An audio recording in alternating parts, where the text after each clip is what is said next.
Logan Mailloux, qui, de son propre... Sans qu'on lui demande, c'était quoi ses ambitions pour ce camp, nous annonce qu'il va être franc avec nous et que son ambition, c'est de faire le club, celui du Canadien, cela étant. Puis là, je fais une parenthèse tout de suite. On en a parlé abondamment. Marc-Antoine n'était pas là, mais depuis sa sélection, on a parlé abondamment du niveau de gravité de ce qu'il avait fait, puis de l'importance de cheminer. Puis enfin, ça semble aboutir, ce processus-là.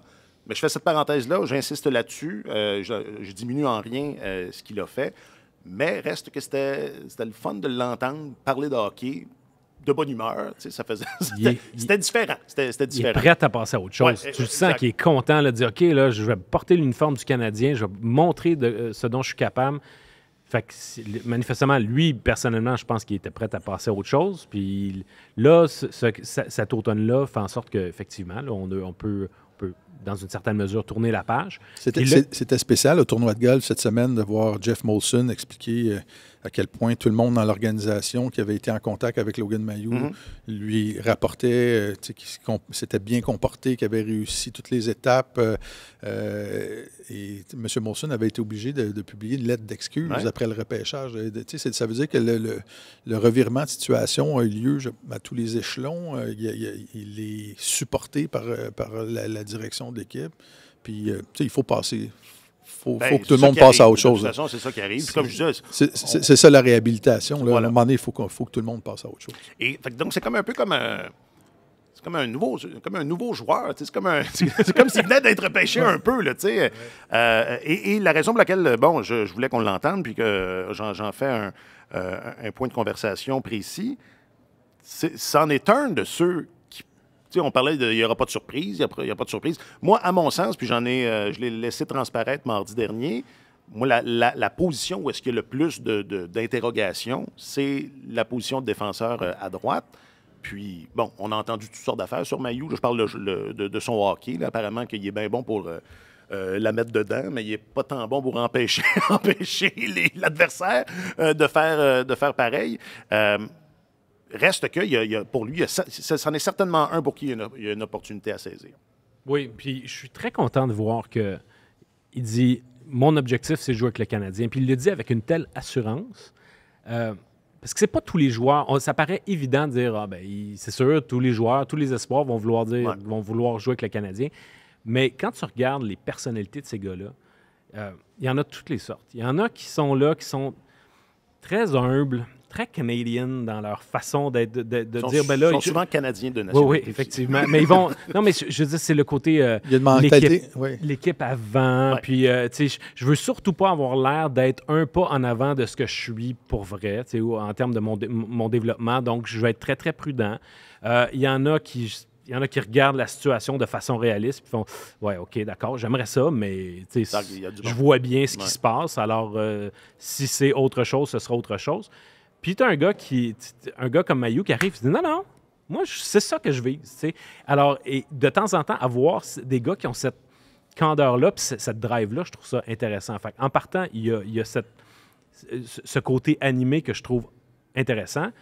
À quel point c'est réaliste, je pense qu'en début de saison, je serais extrêmement surpris. Je comprends ton point par rapport à la faiblesse du Canadien sur le flanc. Lindstrom, il va être difficile à déplacer. Gustave Lindstrom. J'étais pas sûr. Oui, mais là, écoute, il y a des candidats pour jouer à droite. Ce ne sont pas nécessairement des prétendants au trophée Norris. Le Canadien est assez... quand tu regardes des droitiers naturels, là, il y a évidemment... tu as David Savard, tu as Justin Barron, il y a le nouveau venu Lindstrom, et puis il y a Chris Wideman qui, lui, est là dans un rôle de réserviste, puis dans un rôle, c'est aussi de... Comment je pourrais dire? Kovacevic aussi. Oui, effectivement. Kovacevic également. Il y a plusieurs. Alors, en termes de talent, Mailloux est appelé à dépasser la majorité de ces gars-là. Mais est-ce qu'il va le faire maintenant? J'en doute parce que tu le suggérais. Je pense qu'il y a beaucoup de travail quand même à faire dans son territoire. C'est ce qu'on a cru comprendre. Oui, puis, tu sais, plaçons-nous dans les chaussures des gestionnaires du Canadien.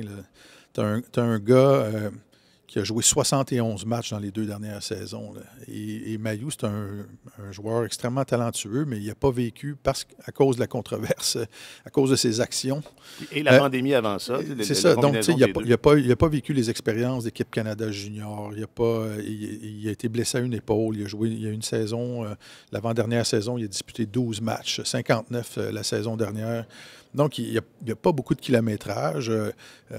Il y a des apprentissages à faire. Là.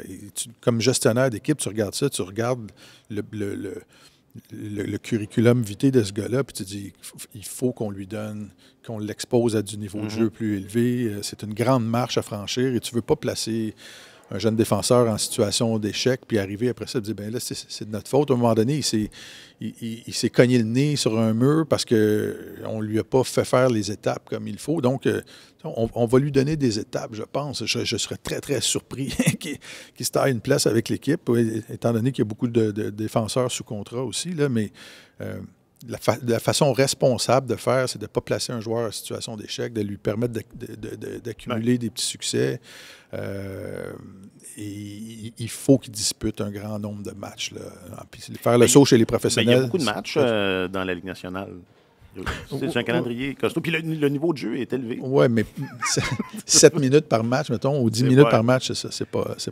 Mais si je peux ajouter quelque chose, je suis d'accord avec toi, Martin, au sujet de son manque de kilométrage. Je pense que tout à l'heure, quand je faisais mention du fait qu'il y a une préoccupation dans l'organisation du Canadien sur le fait d'arriver... l'apprentissage du temps et de l'espace qui diminue à mesure qu'on avance.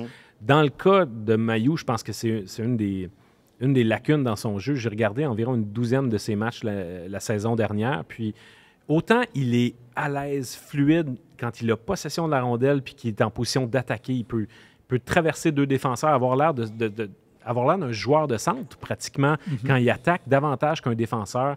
Utiliser son lancer de la pointe, son lancer frappé, mais aussi son lancer du poignet. Au plan de l'attaque, ça va bien, sauf que quand il est dans le fond de sa zone et qu'il y a de l'échec avant qui arrive sur lui, il se débarrasse de la rondelle très rapidement. Il ne prend pas le temps de lever la tête, de regarder qu'est-ce qu'il peut faire de bon avec la rondelle. Il s'en débarrasse et ça mène à des revirements. Fait que ce genre de pression-là qui arrive sur lui quand il est dans des zones névralgiques où son équipe est enterrée dans sa zone, je pense qu'il va devoir développer justement ce travail-là où défensivement, il va pouvoir favoriser les sorties de zone, puis au lieu de faire en sorte que ça se prolonge dans sa zone. Fait que si c'était le cas, quand il était avec les Knights de London, ben, il va le vivre également avec le Rocket de Laval. Donc, la marche sur cet élément du jeu-là m'apparaît trop grosse pour qu'il commence la saison à Montréal.